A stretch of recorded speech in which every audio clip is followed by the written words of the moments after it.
Salut à tous, petite vidéo sur le cacao aujourd'hui. Pourquoi? Parce qu'on est dans une période qui est très intéressante, vous allez voir pourquoi par la suite de cette vidéo. On va faire un petit topo sur la situation macro, ce qui s'est passé historiquement et pour savoir justement pourquoi on en est là aujourd'hui. Et ensuite on va parler d'aujourd'hui et des petites prévisions.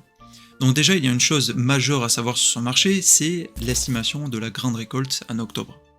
Donc la grande récolte se fait donc majoritairement en Afrique de l'Ouest, notamment en Côte d'Ivoire, au Ghana. À eux deux, ces pays, c'est 60% de la production mondiale de fèves de cacao.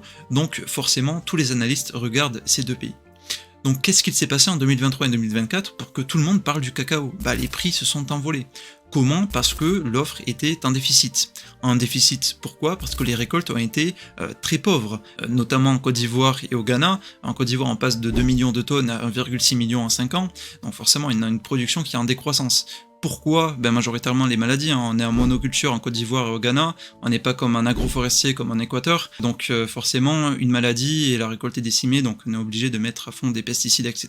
Et ça marche pas tout le temps. On a aussi un équilibre qui est très compliqué entre pluie et soleil, soit on a une sécheresse, soit on a des pluies abondantes qui détruisent les plantations comme en 2023, aussi on a des petits facteurs qui sont un peu moindres mais qui sont aussi à ne pas négliger, comme le travail des enfants, on fait bosser des gosses, forcément on est en Afrique, donc niveau image de marque c'est pas fou. On a aussi la déforestation, la récolte de fèves de cacao est la première cause de déforestation au Ghana et en Côte d'Ivoire, donc l'Europe a essayé de mettre des régulations qu'ils ont par la suite enlevées en Côte d'Ivoire.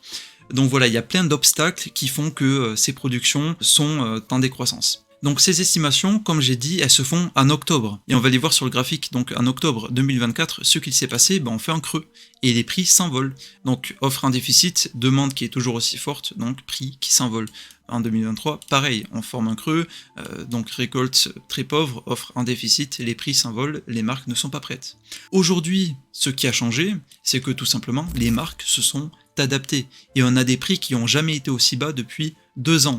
Les marques produisent avec moins de cacao, on fait du chocolat de Dubaï avec de la crème de pistache à l'intérieur pour aller chercher des nouveaux clients, une nouvelle clientèle. On met du beurre de cacahuète, des amandes, des noisettes pour réduire au maximum la quantité de cacao dans les produits. Donc aujourd'hui, ils ont réussi à faire baisser le prix, la demande s'est considérablement affaiblie et pour la première fois, on a une offre en excédent. On a juste eu besoin d'un petit peu de croissance sur la production pour être un excédent de 142 000 tonnes aujourd'hui.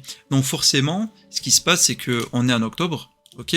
Donc les estimations arrivent, les estimations s'avèrent être un excédent. Il y a un truc qui n'est pas à négliger, c'est Noël. Noël arrive, donc une demande en chocolat arrive. Niveau graphique, là on a 2 signaux de l'Algostar qui prévoient donc une correction.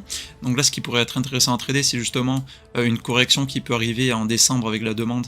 Et justement, si on n'a pas de demande qui arrive sur la table et si l'offre est toujours en excédent, les prix peuvent rechuter, hein, je m'attends pas à un retournement du marché. XTB prévoit dans le pire des scénarios un cacao qui stagne à 3000 $.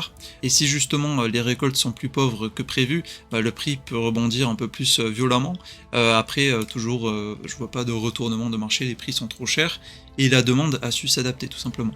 Bref voilà, c'est tout pour cette vidéo aujourd'hui, c'est ma vision, c'est mon analyse, ce n'est pas un conseil financier, je vous laisse à vous, c'est très important de faire votre propre avis sur le marché avant de faire quoi que ce soit, hein, c'est très important. On se retrouve pour une prochaine vidéo, prenez soin de vous, à la prochaine.